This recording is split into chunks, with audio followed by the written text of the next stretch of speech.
Почитувани колеги, благодарам за присуството на денешната пресконференција на ВМРО ДПМН, која што е реакција на пресконференцијата на СДСМ. Колеги од Социјалдемократскиот сојуз, како не ви е срам? Немате образ, едно камче немавте ставено на објектот на гинекологија во сите ваши претходни мандати, а денес правите цели пресконференции за тоа дали фарбањето на објектот доцнело еден ден или 2 дена.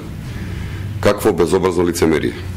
За разлика од ваше време, кога не е вложено ниту еден денар за гинеколошката болница, денеска се инвестирани огромни суми на средства за изградба и реконструкција на современа гинеколошка болница. За овој објект е набавена најсовремената медицинска опрема. Сепак, ви благодариме што го промовиравте овој наш проект, кој е од интерес на сите граѓани на Република Македонија.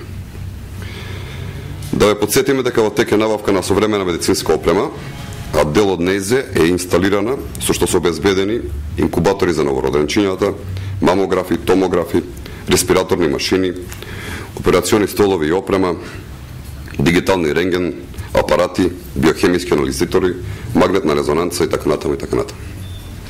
Опрема која што повеќе од 20 години никогаш не била обновена. Во вашиот мандат не изградивте ниту една болница и не вложивте ниту денар во нова опрема. Сега глумите душегрижници, а 20 години го оставивте здравството како да е во некоја афричка држава. Зарем немате совест? На крајот ги замолуваме граѓаните да побараат да се сетат на барем еден добар или користен проект кој што го направил Бранко Црвенковски. И благодарам.